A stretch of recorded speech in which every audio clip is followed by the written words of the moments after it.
Hello friends, कैसे हैं आप लोग।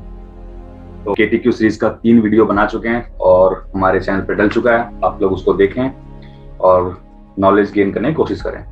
और आज मैं लेके आया हूँ अपना चौथा वीडियो और इसमें भी हम कुछ डिस्कस करेंगे इंपॉर्टेंट क्वेश्चन जो कि CGL में पूछे गए हैं और जो अक्सर पूछे जाते हैं। चलिए शुरुआत करते हैं। आज का पहला सवाल है, in which year was the foundation stone for the Gateway of India laid in Mumbai. यानी मुंबई में गेटवे ऑफ इंडिया है, ये तो पता है। पहली बात तो यही सवाल आता है कि गेटवे ऑफ इंडिया कहाँ पे है। ये है गेटवे ऑफ इंडिया मुंबई में। और इंडिया गेट कहाँ पे है? इंडिया गेट तो पता है, न्यू दिल्ली में। चलो गेटवे ऑफ इंडिया की बात होती है। ये कब इसका फाउंडेशन स्टोन रखा गया था? ये तो इसका आंसर तो 1913 है। लेकिन ये क्यों बनाया गया था? इस दिन क्या हुआ था कि 1911 में जो है आए थे हमारे उस वक्त के so called king George. So called इसलिए क्योंकि ये पूरे किंग थे हमारे देश के ही, हम उनके अधीन थे। ठीक है, चलिए 1911 में किंग जॉर्ज और आई थी क्वीन मैरी। ठीक है, इनको कमेमोरेट करने के चक्कर में इनको कमेमोरेट करने के चक्कर में ये यहाँ पे गेटवे ऑफ इंडिया बनाया गया था। एक्चुअली ये जो है वो बॉम्बे में लैंड किए थे, यानी बॉम्बे में ही शिप से उतरे थे और जहां उतरे थे उसी जगह पे इसको बनाया गया गेटवे ऑफ इंडिया। ठीक है, और ये बनाया कब गया था? 1913 में। इसके मेन आर्किटेक्ट कौन थे? मेन आर्किटेक्ट की बात करें जिन्होंने इसको डिजाइन किया था, ये भी पूछा जा सकता है, ये पूछा जाएगा तो इसका नाम है जॉर्ज विटेट। ये तो भूलना नहीं चाहिए, किंग जॉर्ज के नाम पे ये हम देख लो था, जॉर्ज विटेट। ये थे चीफ आर्किटेक्ट, यानी इनको डिजाइन करने वाले। ठीक है, और एक और चीज, ये जो बॉम्बे है ये तो पहले तो ब्रिटिश के हाथ में नहीं था, यानी ब्रिटिश के अंडर नहीं था। बॉम्बे एक्चुअली जो है ये एज अ डाउरी गया हुआ था, यानी दहेज में मिला था। किसके? कब? फ्रेंच ने दिया था इनको, डाउरी बाय फ्रेंच। ठीक है, यानी पहले इसका फ्रेंच पे, यहाँ पे फ्रेंच का शासन था। तो किस किस के शादी पे? प्रिंस चार्ल्स और कैथरीन, प्रिंसेस कैथरीन। ये भी पूछा जाता है कि किसकी की शादी हुई थी और ये डॉरी मिला था, तो ये कैथरीन की शादी में। ठीक है ना, एज अ डाउरी गिफ्ट किया गया था। और ये कब किया गया था? इन 1661, यानी बॉम्बे जो है वो ब्रिटिश के हाथ में 1661 में गया था। ठीक है, यानी ब्रिटिश के अधीन 1661 बना था। चलिए अगला सवाल करते हैं। In which city was the झंडा सत्याग्रह और फ्लैग सत्याग्रह of 1923 held? ये तो हमारे मॉडर्न इंडिया से सवाल है, ये बहुत इंपॉर्टेंट हो जाते हैं। और झंडा सत्याग्रह के बारे में आपको एक्चुअली कन्वेंशनल बुक्स में नहीं मिलेंगे मोस्टली, तो इसलिए ये वैसे भी इंपॉर्टेंट होता है। आजकल तो सवाल ऐसे ऐसे पूछे जा रहे हैं कि कहाँ से पता नहीं, किताब के किस कोने से ढूंढ के। तो ऐसे सवालों का देखिए पूछा गया है और ये दूसरे परीक्षाओं में और पूछे जा सकते हैं। तो चलिए इसको जानते हैं। इसका आंसर तो नागपुर है। ठीक है, यानी नागपुर में 1923 में एक झंडा आंदोलन शुरू किया गया था, जहां पे लोगों ने अपने राइट, झंडा फहराने के राइट को दर्शाया था। और यहाँ पे एक स्लोगन दिया गया था कि नागपुर चलो। अगर पूछा जाए कि नागपुर चलो किस सत्याग्रह आंदोलन का स्लोगन था, तो ये था झंडा सत्याग्रह। ठीक है, नागपुर चलो। ईयर भी याद रखना 1923, ये भी इंपॉर्टेंट है। इनमें से 3-4 सवाल ऐसे ही बन सकते हैं, कौन से साल में कौन सा आंदोलन। चलिए ठीक है, अगला सवाल चलते हैं।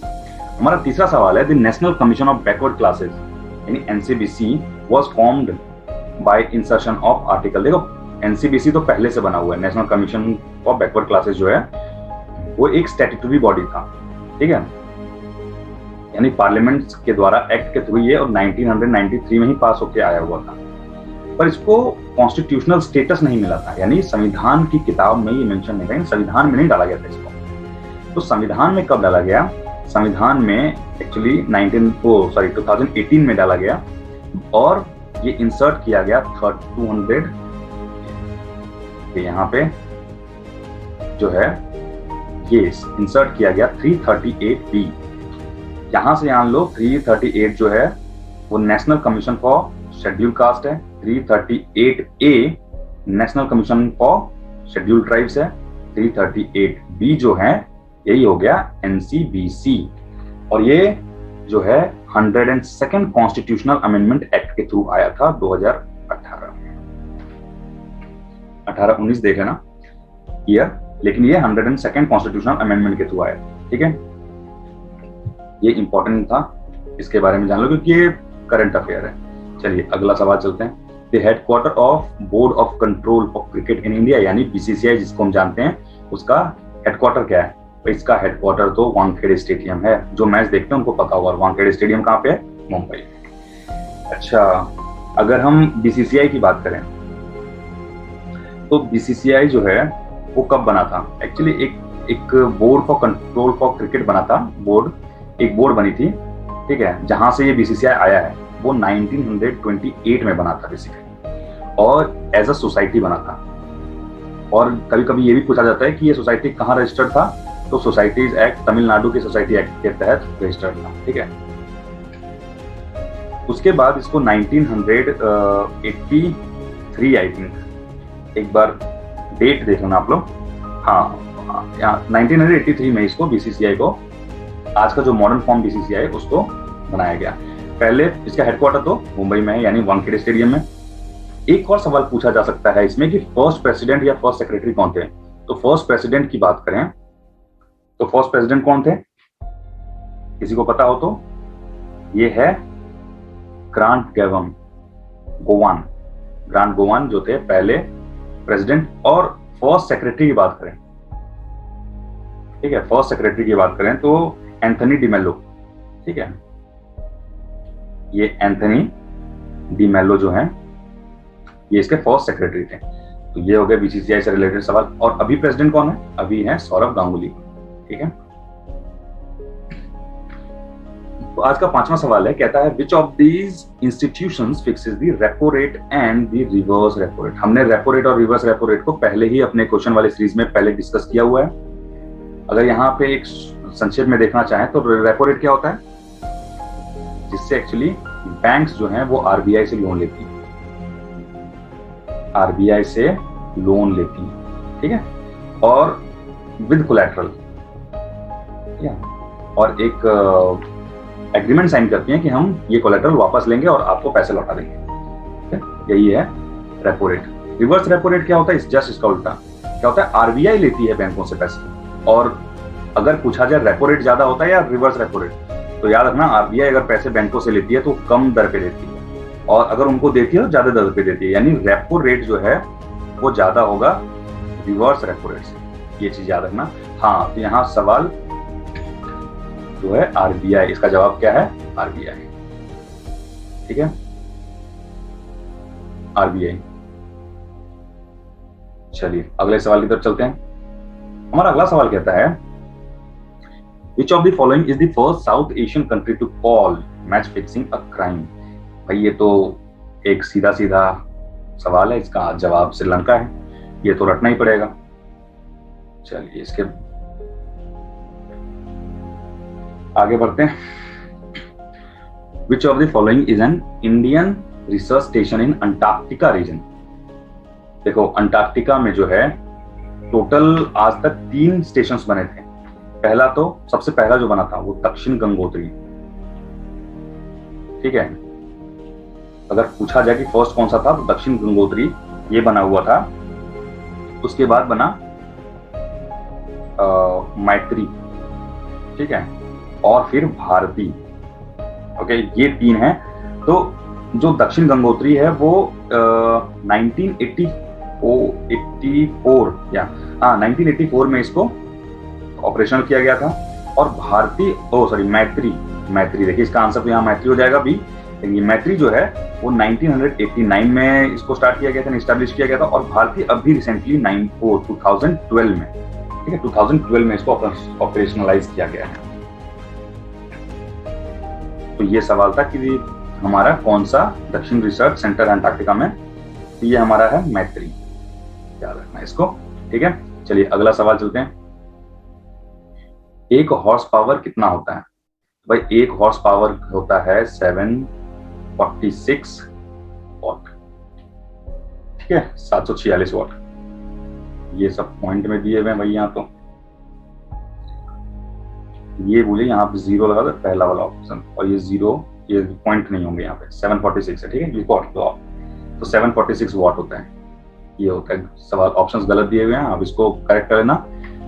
यहाँ पे 746 वॉट होगा। ओके, अगला सवाल कहता है expansion makes the Eiffel tower dash expansion, यानी कौन सा एक्सपेंशन होता है जो आईफिल टावर को जो है समर्स में। अब समर है तो भाई क्या है, गर्मी में ही लिखा हुआ है साफ साफ, तो गर्मी में क्या हो सकता है, हीट पड़ता होगा। अब हीट पड़ेगा तो क्या होगा, इसे थर्मल भी कहते हैं, ठीक है ना, हीट को थर्मल भी कहते हैं। थर्मल एक्सपेंशन यहाँ डायरेक्ट दिया हुआ है, यही पता चल जाना चाहिए, तो ये है थर्मल एक्सपेंशन इसके कारण। और केमिकल होता है तो केमिकल से कोरोजन होने का चांसेस होता है, ठीक है। ग्रेविटेशनल अगर होगा तो पुल करेगा भाई नीचे की तरफ, तो साइज छोटी हो जानी चाहिए। और ग्रेडियंट क्या होता है, उस डिस्टेंस के हिसाब से किसी चीज का बढ़ना या घटना, वो ग्रेडियंट होता है। यहाँ पे तो ग्रेडियंट का कोई मतलब नहीं है। चलिए अगले सवाल की तरफ बढ़ते हैं। हमारा 10वां सवाल कहता है which is the more common what is the more common name for solid carbon dioxide. भाई सॉलिड कार्बन डाइऑक्साइड को ड्राई आइस भी कहते हैं, सिंपल सा है, इसको ड्राई आइस भी कहते हैं। अदर जो है बाकी ऑप्शंस, उनके भी कुछ कॉमन नेम्स होते हैं। जो एप्सम होता है, एप्सम को हम मैग्नीशियम सल्फेट कहते हैं, या तो हेप्टाहाइड्रेट भी कहते हैं। इसको क्या कहते हैं, मैग्नीशियम। इसको लिख लेना या याद कर लेना आप लोग, बहुत इंपॉर्टेंट है कहीं पे। मैग्नीशियम सल्फेट, या तो इसको हेप्टाहाइड्रेट भी कहते हैं, ठीक है, because of it structure. Actually इसका स्ट्रक्चर जो होता है वो हेप्टाहाइड्रेट टाइप का स्ट्रक्चर होता है, ठीक है। हाँ, क्विक सिल्वर बहुत बार पूछा गया कि क्विक सिल्वर किसे कहते हैं। आप सबने किसी ने अगर मरकरी देखा हो, थर्मोमीटर देखा है, थर्मोमीटर में जो चीज अंदर होती है लिक्विड, वो बेसिकली मरकरी होती है। और मरकरी को ही वो किस कलर का होता है, वो सिल्वर कलर का होता है, ठीक है, तो इसी को क्विक सिल्वर भी कहते हैं। चलिए यहाँ से याद हो गया होगा। अगले सवाल की तरफ बढ़ते हैं। 11वां सवाल हमारा कहता है which of these words refer to the scientific study of domestic dogs, यानी कुत्तों के डोमेस्टिक डॉग्स के स्टडी को, साइंटिफिक स्टडी को क्या कहते हैं।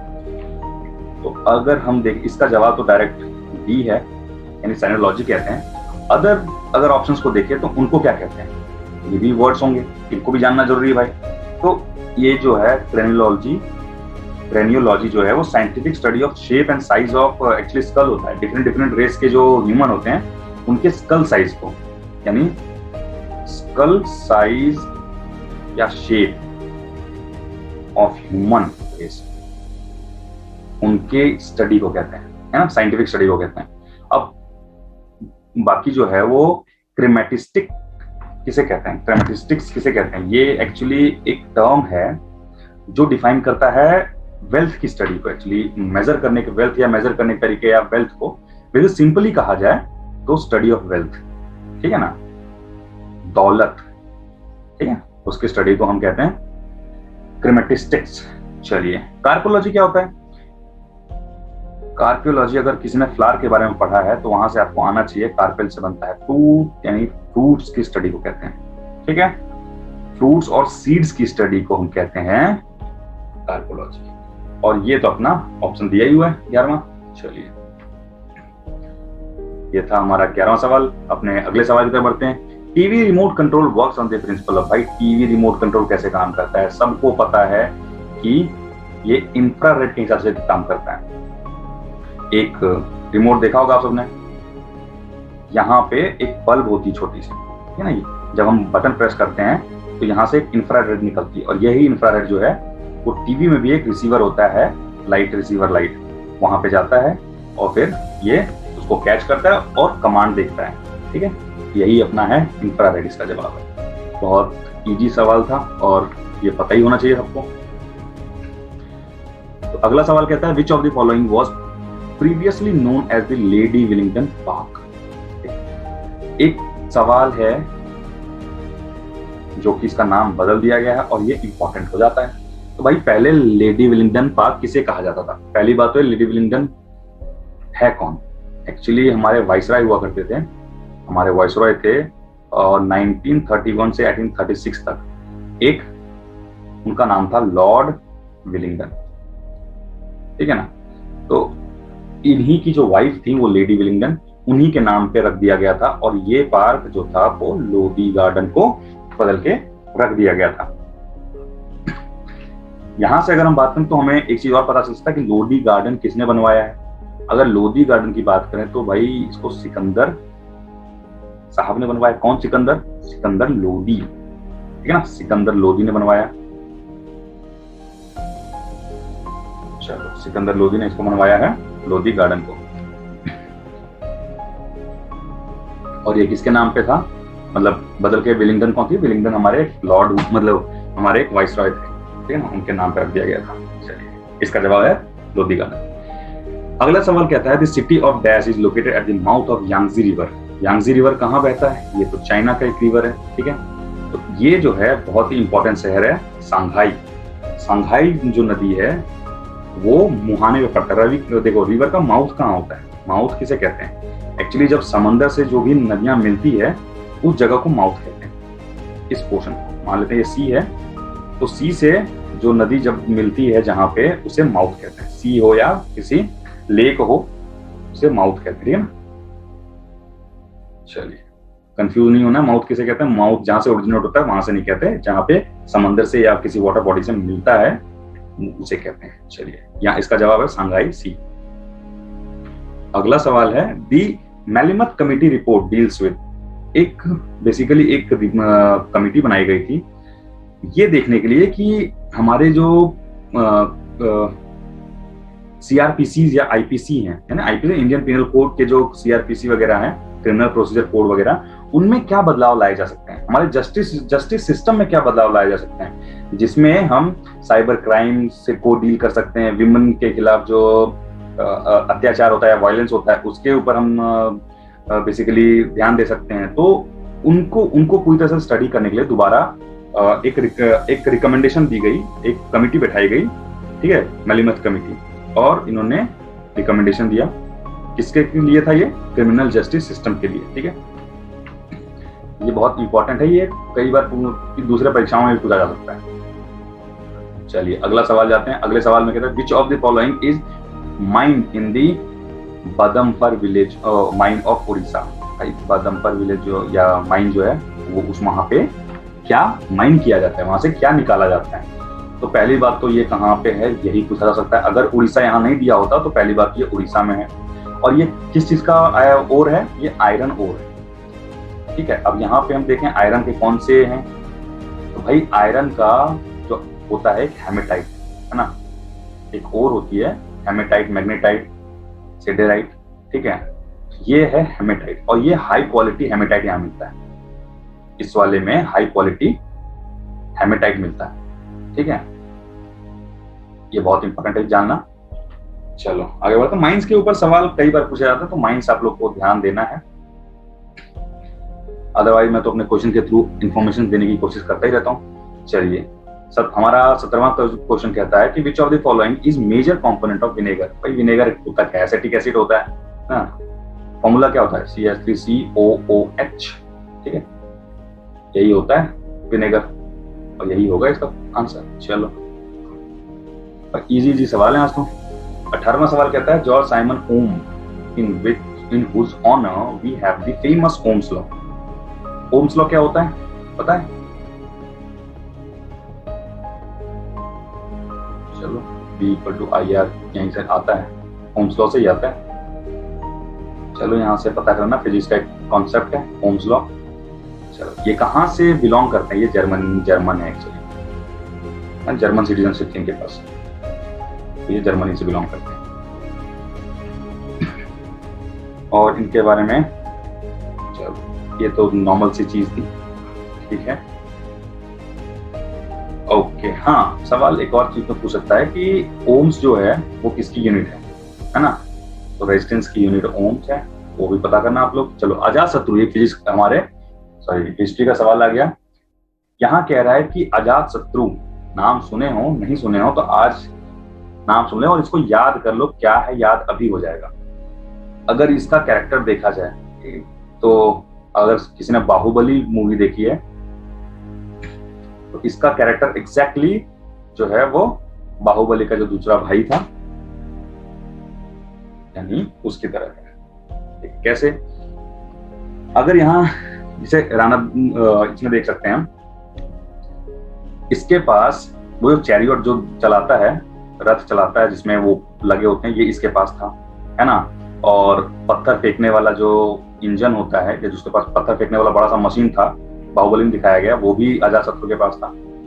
तो ये इतना खतरनाक था कि इसने अपने कोई रिलेशंस नहीं मानता था, ये कोई भी रिलेशंस नहीं मानता था, सबको मारता रहता था, अपने बाप को भी मार दिया था। इसके बिंबिसार का पुत्र था, ये अर्यांक डायनेस्टी का ये दूसरा जो है राजा, और ये बिंबिसार का पुत्र।